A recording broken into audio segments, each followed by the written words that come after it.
Welcome everyone to the Saturday night update. 9:03 p.m. Eastern Standard Time, 6:03 out in the West, where lots of our support is, as well as our moderator, Jeffrey Burnett, out there on the western slopes of the Sierra Nevada. Thank you, as always, Jeffrey, 4:03 a.m. over in Ukraine. And, of course, wherever you're at, it's your time as well. Want to thank you guys for being in here tonight. We are on day 136, July the 9th already, July the 10th in Ukraine. Quite a day of activity. And tonight, over the next few minutes, you're going to be completely updated. And you're going to know exactly what is going on as it relates to the war in Ukraine, Russia, Belarus, and of course the other nations in the world that we've been looking at as a part of the global destabilization picture that ultimately ties into this Russia-Ukraine war. It's all connected. I want to start here also. Last night in the chat, it was asked about the water projects. Well, that's part of what we're working on right now. And Jania is asleep tonight and resting. He should be with me tomorrow, and we should have some updates. But processing and going very well, very difficult. And unfortunately, the front lines are also a challenge, but we'll be talking about that a little bit later in the program. So good evening to all of you. Welcome to you, all of you joining us from here in the United States and around the world. Welcome. I'm glad you're here. Let's jump right into it. Now, I want to start what we've been following the last couple of days. We're going to start with a couple of external factors, and then we're going to move into the internal issues of Ukraine. So let's start here. UK update. I'm very sad for the second time this week. First of all, Boris Johnson resigned. And secondly, unfortunately, this came from Ben Wallace a little while ago. After careful consideration and discussing with colleagues and family, I have taken the decision not to enter the contest for leadership of the Conservative Party. I am very grateful to all my parliamentary colleagues and wider members who have pledged support. It has not been an easy choice to make, but my focus is on my current job in keeping this great country safe. He is the defense minister, by the way. I wish the very best of luck to all candidates and hope we swiftly return to focusing on the issues that we are elected to address. Even his statements of turning it down were so good. So, Right Honorable Ben Wallace, I'm sorry. However, with that said, I am glad that you will be the defense secretary and you will stay aggressive and pushing. I just really wish you would have been in that prime minister position. So we were talking a couple of days ago that if it was not going to be Ben Wallace, then it was going to be potentially Liz Truss. Well, now that has changed. So we're going to really need to rely on our foreign correspondent in here who is in Great Britain. Malcolm Bills, if you have any insight on this, please fill the chat up, buddy. I will tell you that things have changed as far as Liz Truss. It's now looking, and I do not know anything about this guy other than he is extremely wealthy, been involved in economics. He's a practicing Hindu, conservative, but I know nothing about him, so I can't speak about him yet. I have started to read up on him, but his name is Rishi Sunak. He's the bookmaker's favorite chances of becoming Tory leader, according to betting odds, and that has changed. You can see they've already taken Wallace out of it. Wallace was going to be it. And you see how Truss was kind of trending in the middle. She's staying in the middle on the betting. It's Sunak, and I may be pronouncing his name wrong. Mordaunt, Truss, Tugendhat, and Hunt. No Boris Johnson, no Ben Wallace. We'll see. And we'll rely on our locals there to keep us updated on that. So, and we will be watching it because it's such a key nation for this war in Ukraine. Now, one more thing before we start jumping into the Ukrainian things. I know you're looking at that and going, what on earth is that? Sri Lankan flag. Sri Lanka.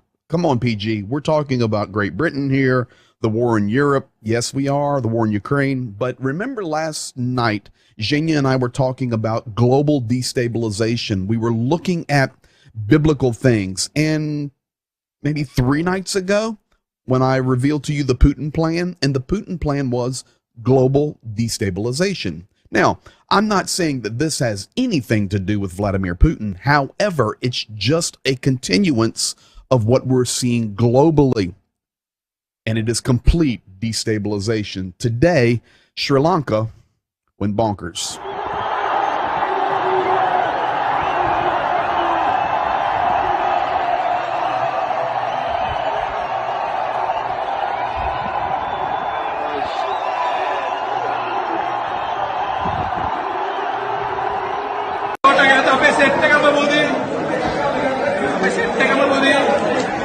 They're sleeping in the president's bed.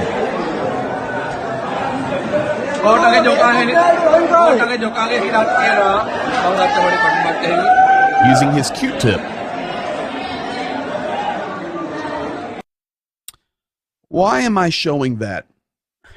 It has nothing to do with Ukraine, but it does have to do with the entire globe. Why was the destabilization in Sri Lanka? Well, they're in economic disaster, and it goes a step further. The president is gone. He jumped on an airplane and fled. So that's Sri Lanka. You can say, well, is that a small nation? No, it's not a small nation. 22 million people off the southern tip of India. We just need to stay focused on what's happening globally because it can affect the war in Ukraine. It can affect you in your home. You know, one thing that I didn't make mention of, and now we're going to move into some Ukrainian things. How about my shirt? Ukraine. Now, that shirt, you're not getting on Amazon. That's only from Ukraine. So, very happy with my shirt there. Slava Ukraina. All right, let's go to it. Now, moving on. Number 4, the DNR. We call it the DNR because it's Donetskaya Narodnaya Respublika, which is translated Donetsk People's Republic. So over there, you call it DNR. In English, we call it DPR. But regardless, they have dropped their ban on the death penalty, and they've already named the first 2 that will be executed. And they are Azovstal defenders. Their call signs are Frost and Fox. Now, with that said, do I think that they are going to execute Frost and Fox? I'm going to say this first. I hope not. Secondly, I don't think so. What I think this is tactical pressure. This is nothing but more fear-mongering, more of the kind of propaganda war. However, it is lifted, so we shall see. Now, moving on, I've shared this with you guys quite a few times. This is Institute for the Study of War. This is a think tank. They follow not only the war in Ukraine, but wars all around the world. They are a group of tacticians. I mean, these are smart people, and their nonprofit, their institute is to just analyze wars and see how the world is functioning wherever wars are going on. So, of course, daily, they're updating the war in Ukraine. They try to take a view, not to push to one side or another on an emotional feel, but it's just tactical and technical analysis. Well, they came out with a new report today stating that they believe right now Russia is taking a tactical pause. It doesn't mean they're minimizing the shelling, but after the push in the east through Severodonetsk and through Lysychansk. They're taking a technical pause for a regroup, a refresh, a resupply. They continue to shell, they continue to drop missiles, but the ground invasion is on a pause. However, they said they expect within 7 to 10 days a major unleashing from Russia as they now try to push in before Ukraine gets more weapons. So we shall see, but that is the Institute for the Study of War. Last night we were talking about the Kerch Bridge, and we talked about how the U.S. general said, hey, you guys, and for NATO, he said, you guys need to blow up that bridge. And Janie and I were making a little fun, and I thought maybe, Bob Crane could swim underwater and put dynamite on the bridge, or Jania recommended SpongeBob, if you guys remember, because Ukraine doesn't have the means to reach it right now. So the bullseye target at the very bottom of the screen there, that is where the bridge is located. The black circle is the radius of how far current possibilities Ukraine has to strike at distance. Now, that looks to be changing. There is a possibility with some of the new HIMARS coming from the United States that they are going to have included a little bit longer range possibilities. So we shall see, but right now, technically impossible. Now, sabotage, covert operations, maybe a stealth bomber from the United States, F-35, Ronald Reagan battle destroyer. Is it a destroyer? No. Ronald Reagan aircraft carrier rolling on up in the Black Sea. Now, some of those could do it. But right now, isn't the Ronald Reagan... Listen, he is the man. I cannot make a mistake on that live here. Ronald Reagan aircraft carrier. Yes. Just 1,092 feet long. Okay. Nimitz class, nuclear powered, named to the 40th president. Yeah. I think the Ronald Reagan can handle it. We've got... Holy moly. Yeah, basically, that is a moving war zone. Sorry, folks, but I didn't want to make a mistake for you. Their own air traffic control system, 3,500 soldiers, 2,480 service members for the air. Okay. Yeah. Ronald Reagan still speak from the grave. Let's roll that joker up in there. I thought that was an aircraft carrier. Anyway, it's not happening. So until Ukraine gets more armaments, we're not going to be able to get that. But boy, that would be a phenomenal target for us to get. Now, we've been talking about the fires burning. If you look at the purple line on the right side of this image, you will see the outline of the true border of Ukraine. And then move in, you'll see a red line coming down through Kharkiv, down toward Donetsk, Zaporozhye, over toward Odessa. This is actually satellite imagery compiled over the last few days to show how much has been burnt. We have talked about it. In fact, I'm going to show you a clip in just a moment that shows you some of the burning. But we've talked about this, but this is actually composite, layered over top of each other over the last week or so, showing the amount of fires burning there from shelling, fields, buildings, etc. on satellite imagery. I thought that was pretty interesting to show. Now, I want to move over to the map now and give you some tactical stuff tonight. I've got quite a bit. I've got a lot of video to show you frontline things or even occupied territory things.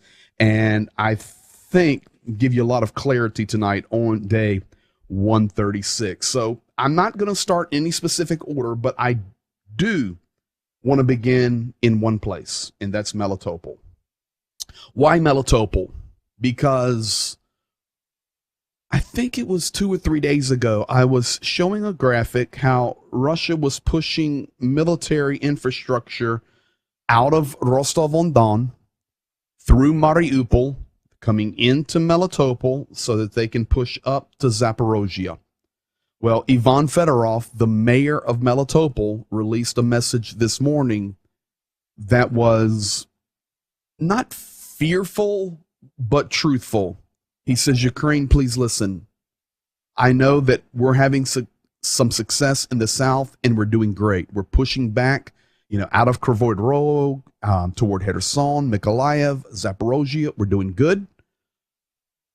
But they have an unbelievable amount of weapons that they are continuing to roll in Melitopol. I know we struck it, he said, and we did great. But the supply train has not been stopped. And right now, remember what the Institute for the Study of War said. There's a tactical pause for the ground. It doesn't mean they're not fighting, but they're not pushing. Right now, they're loading. The other thing that I want to show you, and I'm going to zoom way in here now for this one. Don't you just love this map?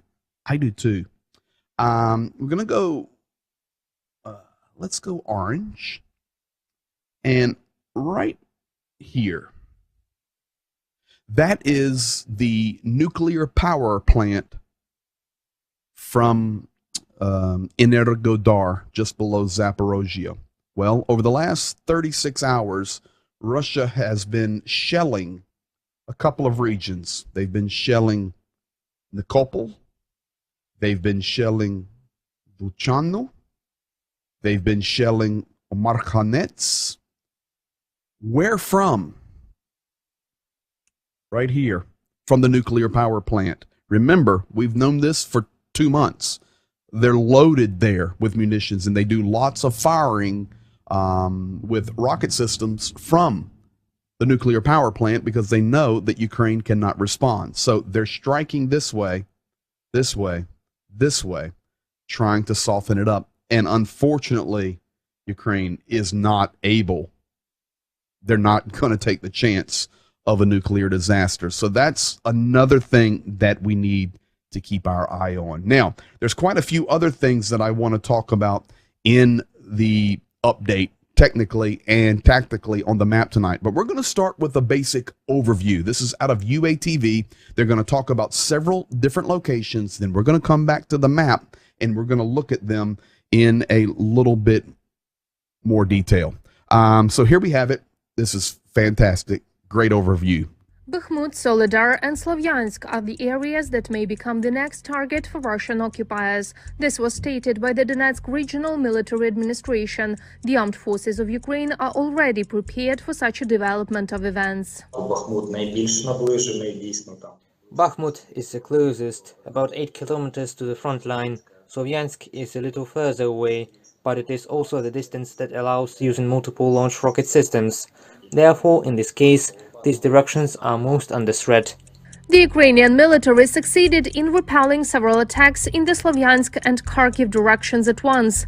The enemy suffered losses in equipment and manpower and then withdrew to the previously occupied positions. The Ukrainian defense forces carried out a powerful shelling of enemy positions in the area of Verkhnykamensk, forcing the enemy units to retreat from the village. With the support of artillery and operational aviation, the occupiers unsuccessfully tried to conduct an offensive in Spirne and Ivanodarivka settlements. They suffered losses and withdrew.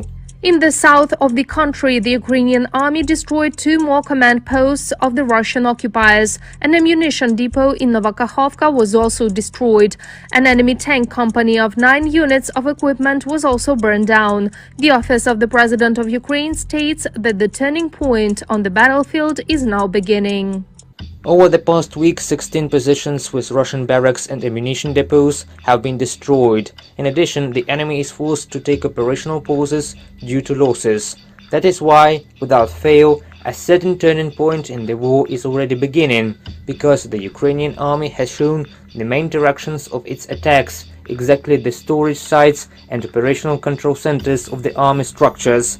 Mikhailo Podolyak, advisor to the head of the Office of the President of Ukraine. There will be no capitulation agreements, nor will there be any Minsk III. The Ukrainian Defense Ministry named 3 scenarios for ending the war.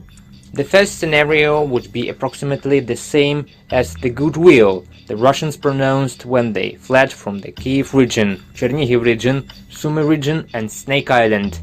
I therefore think that it would be broken into a chain of several events. Firstly, we would take up the positions prior to February 24th of this year. Then there will be some conversations about the status of the previously occupied Donetsk, Luhansk and Crimea, but at the table with our powerful partners. The second option is that we will gradually grind down the Russian armed forces, because this is actually a war of resource against the resource. The third is more dramatic for the Russian Federation. This is the collapse of the Russian Federation. This is a parade of sovereignties into several different entities.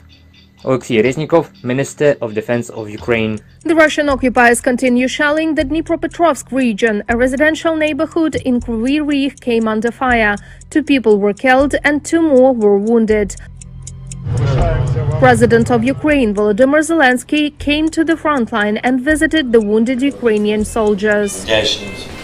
Thanks to the soldiers, thanks to the heroes. You, most importantly, get well.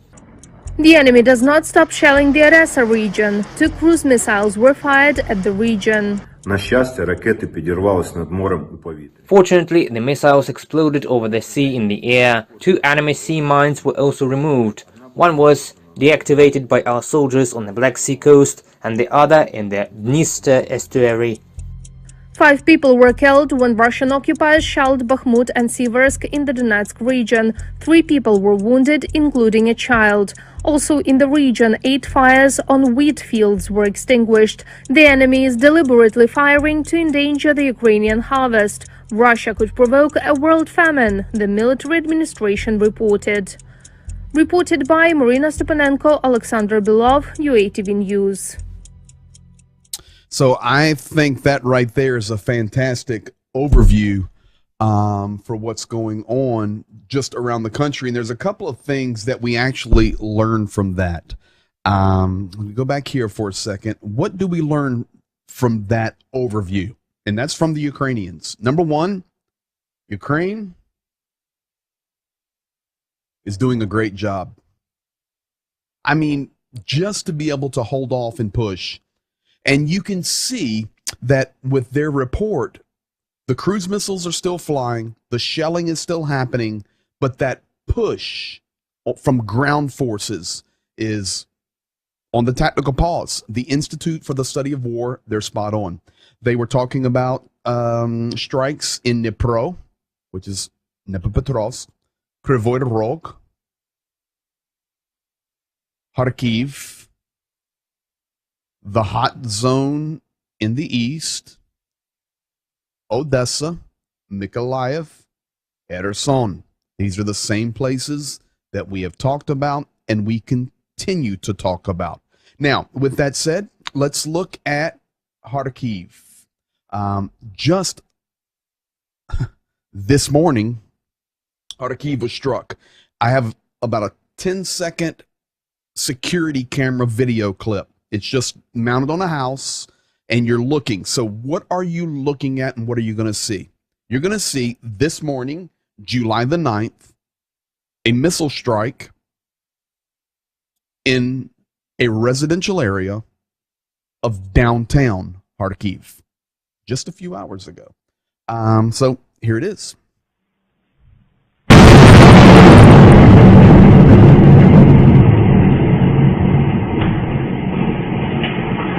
10 o'clock in the morning.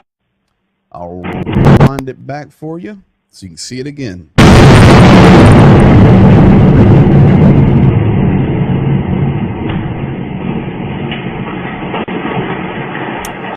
Now, that was a tough attack. We did have damage. We had injuries, but thanks be to God on that one. I don't know how. There were no fatalities, but you see the strike this morning right in residential areas. I don't know if it was a Saturday morning and people were gone, or they hit a place where no people were, but we did have some injuries, significant injuries. Maybe people were in their home because the crater actually hit in the courtyard. Very thankful nobody lost their life on that one. Now, I want to move down and zone in here. Oh, yeah, baby. Map's working great tonight. Oh, and by the way, I did look up during the other video because I just couldn't stand it. On the Ronald Reagan, 90 fixed wing aircraft and helicopters. I think the Ronald Reagan can handle it. Come on, Ronnie. Let's get you up in the Black Sea and take. I know Turkey wants to stop them, but Turkey can't stop Ronnie. Not without some trouble. So anyway, got me going that Ronald Reagan, and I've got to be accurate. Now, I want to move to Kramatorsk, give you an update on Kramatorsk. And of course, Kramatorsk, Slavyansk. Now, Rubizhny's already fallen, Zolotov's fallen, Lysychansk, Severodonetsk. Right in here, I'll go with a different color, green. This would be where Zhenya was a few days ago, and that is in Siversk. But Artemyevsk right here is the old name for Bakhmut. So you've got these three major areas, and of course they have Liman, and all of this area they have Gorlovka. So if you do all this, this is more accurate. So green is going to be target number 1 with Siversk, and then of course Bakhmut, which is the bottom one, and Kramatorsk and Slavyansk. Now, with that said, here's a look at Kramatorsk. And what I want you to pay attention to on this one, I've got a compilation here, and a little bit of this is the footage from one of the press guys who was running the camera. So you'll see a couple of the same folks I showed you yesterday or the day before. But at the end, it's about a minute long here. You just need to hear this little boy, and you will. Here it is. This is Kramatorsk. Російські війська завдали ракетного удару по місту Краматорськ на Донеччині. Внаслідок обстрілу пошкоджено кілька будинків цивільної інфраструктури. Серед них одна багатоповерхівка. Є жертви серед мирного населення. Їхня кількість уточнюється. Сподіваємося, що російським окупантам все-таки прийде розплата за ті всі злочини проти цивільного населення, які вони скоюють щоденно. Не тільки в Краматорську, а й в інших місцях. Також останнім часом почастішали обстріли міст Слов'янськ та Краматорськ з реактивних систем залпового вогню. Ці удари майже щоразу супроводжуються руйнуваннями цивільної інфраструктури та невинними жертвами серед мирних громадян. Таким чином, ворог прагне залякати місцеве населення та помстити за серію нещодавних вдалих артилерійських ударів Збройних сил України по російських складах з боєприпасами в Донецькій області. Человек прожил много лет. Почему? Вы его знали? Я не знал, мне просто его жалко. Я ненавижу русский мир. Я их ненавижу вообще. So please tell me why, 9, maybe 10-year-old little boy having his life forever changed, sitting there looking at the dead man laying on the ground going, why? What is this? It's terrible, terrible, terrible situation. Now, with that said, if we go back in here, the fallen city, and I've got it all stacked up now. Let me clear all that for you. One more time. Lysychansk. I know it's already fallen, but I just want to show you what happens after they fall. When we talk about catastrophe or ghost towns or complete devastation and destruction, I've got a video clip here of a guy driving in to the bridge that's been destroyed just to give a feel. He's speaking Russian, but I don't need to translate it for you. I want you to feel the video. Look around. This is what is left after a city is leveled. This is Lysychansk.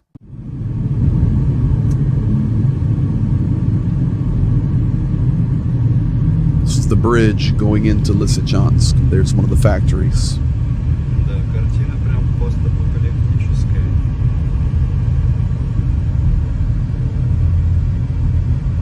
Охренеть тот замес был, конечно.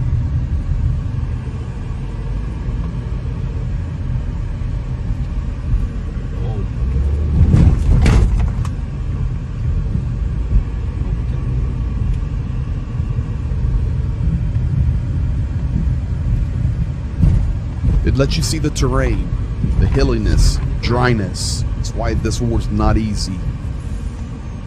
Наверное, не наверное. Точно не проехал. He said maybe I can't go any further.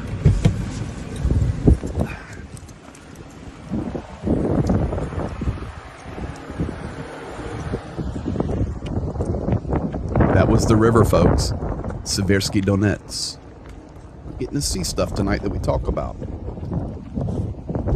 Охренеть.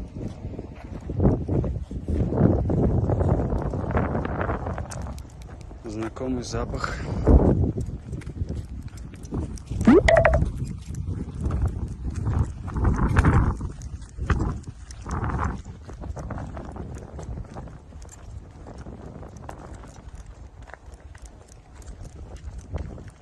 You can see it's very arid. This is why Zhenya tells us all the time it's not as easy as we think for water. There's no rain, no water now. The bridge is gone. Вопрос, где есть мост.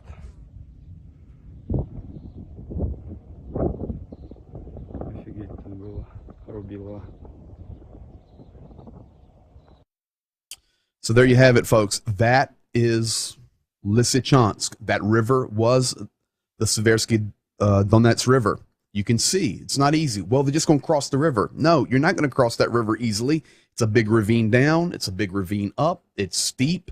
It's hilly. It's dry. It's not easy. That's Lysychansk. Now, I want to jump over now and show you Mariupol. I know it's fallen, but you need to see this stuff. This is the reality. Mariupol has fallen.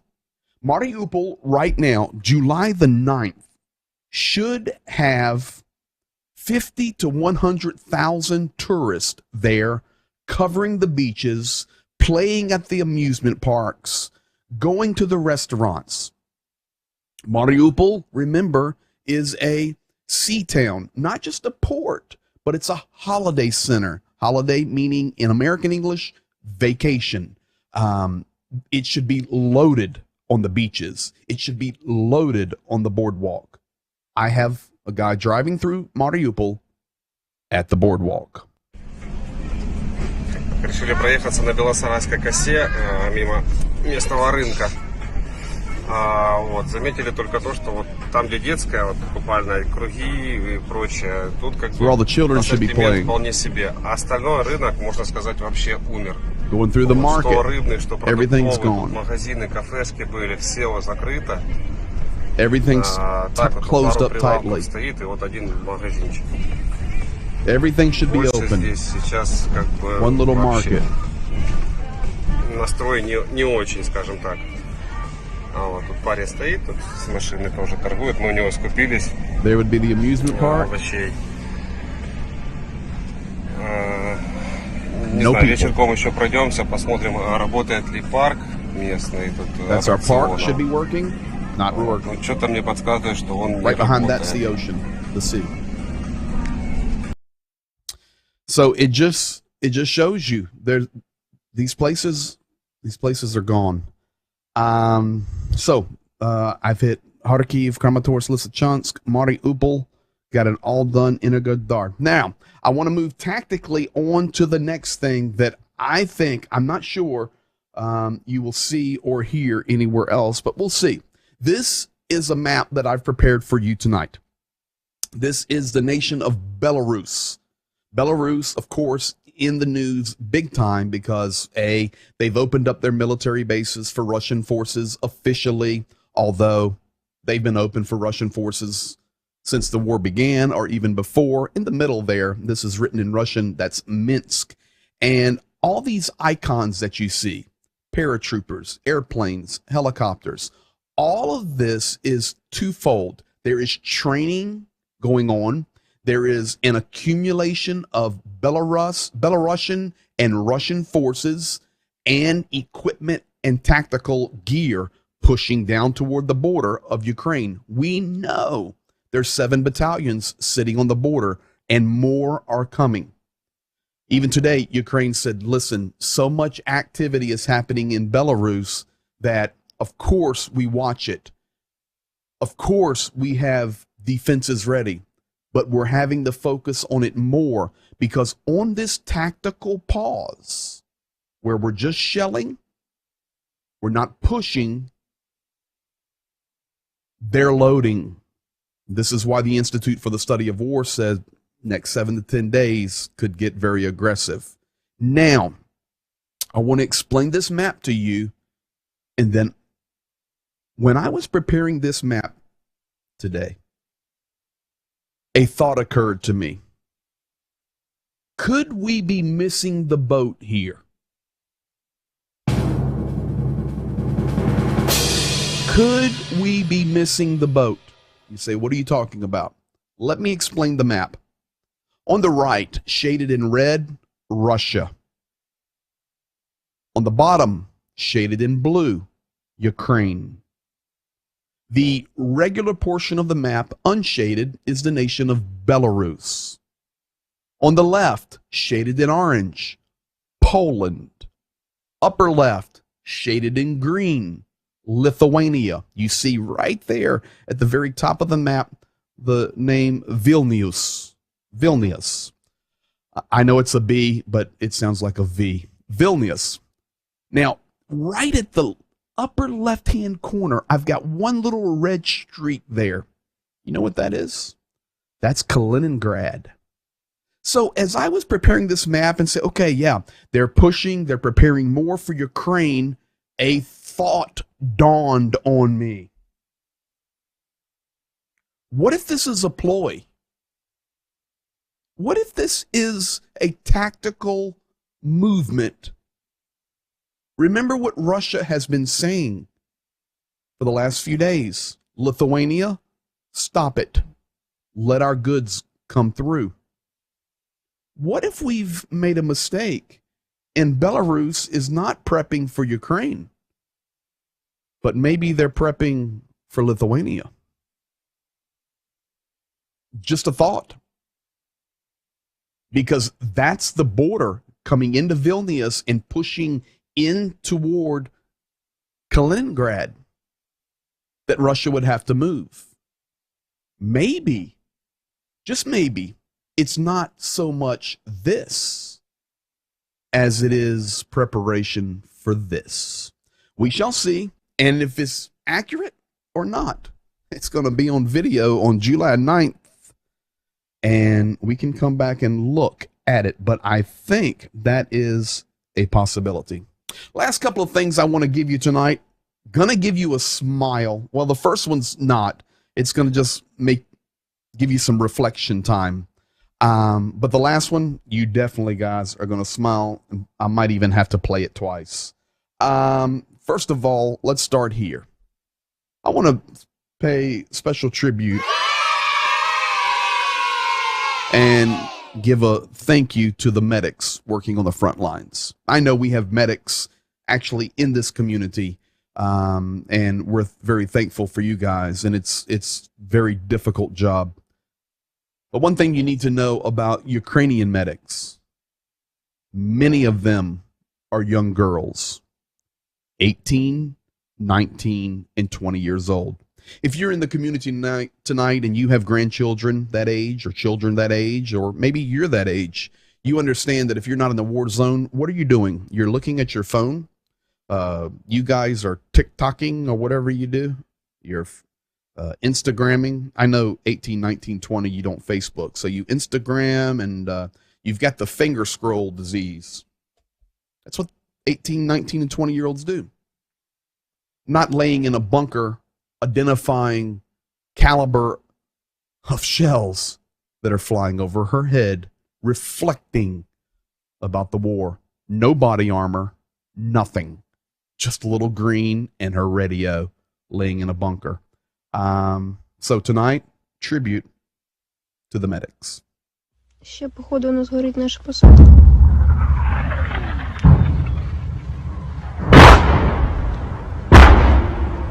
No flinch. Оце гаубиця. 152 калібр. 152, блін. Або щось таке. Как меня понял? Мне нужна резина, а не диски.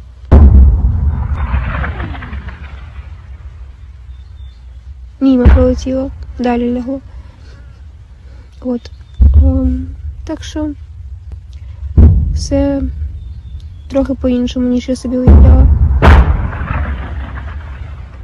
Це стрьомно і брудно. Так, оце от по нам працюють, саме по нам, по нашій посадці. Якось так. Ще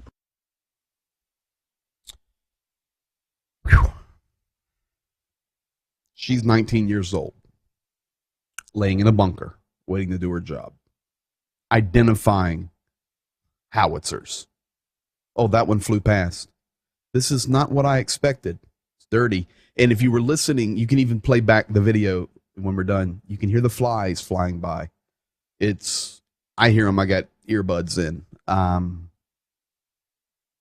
Thank you to the medics. Thank you to the young ladies serving there in Ukraine in a war that they should not having to be served in, period. On the last thing tonight, folks, and this has been a great update. You are fully updated, I promise you. Are you ready?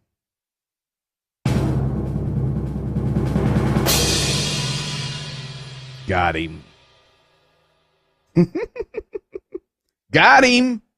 No, Solovyov has not been eliminated, but we have an Italian broadcaster friend that smoked him. Solovyov was being interviewed on an Italian news program. So, you know, I know they're propagandists and they do all of this crazy talk, but you have to understand these people are famous in Europe, in Russia, Eastern Europe, and these people, their face is known, their message is known. I mean, he was being interviewed right on an Italian news program. And all I can say is, on this evening, it wasn't večer, meaning evening. We crossed that out. But we got him. Who got him? I don't know the guy's name, but he ripped him. Allora, il punto è il Donbass. Ma allora perché adesso, oltre ad attaccare di qua, voi state attaccando Kharkiv, state attaccando qui il sud per andare ad Odessa? Dove volete arrivare? Qual è l'obiettivo?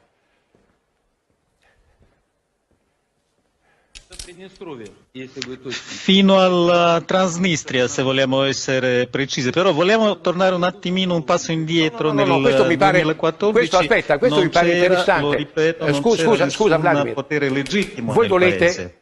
volete arrivare fin qui? Cioè prendere tutto questo pezzo d'Ucraina? Fino qua? Sì, nella Transnistria. Fino alla Transnistria? E beh, accidenti, allora il Donbass non c'entra più niente. È una scusa il Donbass. Volete mezza Ucraina, volete togliere il Mar Nero all'Ucraina, ma tu pensi che l'Ucraina possa mai accettare una cosa di questo genere? Tu pensi che noi italiani e noi occidentali e noi che aderiamo alla NATO potremo mai accettare una situazione di questo genere? Francamente io direi di no, se questo è l'obiettivo. Got him! Don't you love it? So what's he saying? Okay, Vladimir, you're telling me you just want this? Oh, no. We actually want Transnistria. Oh, okay. So you think you can just have all the Black Sea and half of Ukraine? What have I been telling you guys for months? That's their line.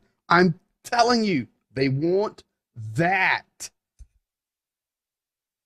Thank you, Mr. Italian, for telling the truth. That little grandpa there was fit to be tied.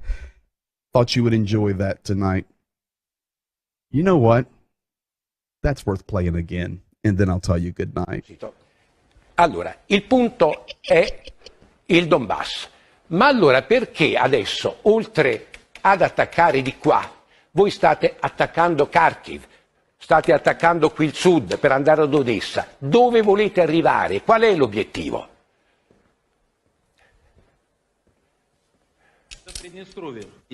Fino alla Transnistria, se vogliamo essere precisi, però vogliamo tornare un attimino, un passo indietro nel questo mi pare, 2014. questo aspetta, questo mi pare interessante. Lo ripeto, scusa Vladimir. Potere legittimo. Voi volete arrivare fin qui? Cioè prendere tutto questo pezzo d'Ucraina? Fino qua? Sì, nella Transnistria. Fino alla Transnistria? Accidenti, allora il Donbass non c'entra più niente. È una scusa il Donbass. Volete mezza Ucraina, volete togliere il Mar Nero all'Ucraina, ma tu pensi che l'Ucraina possa mai accettare una cosa di questo genere?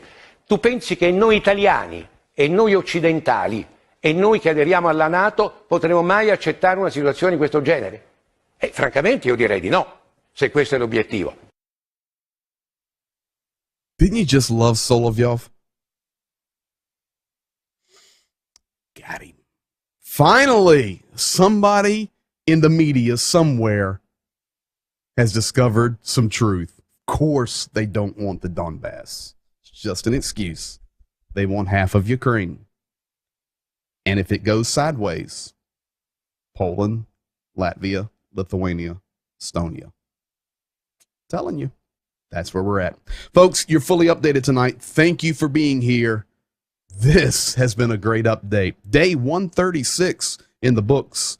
Peace to you and peace to Ukraine. I think tomorrow night we'll have an update on the finances and our giving. PK sent me the updated totals, and we're doing great. Thank you guys as well. We are making a huge difference, and we don't give up.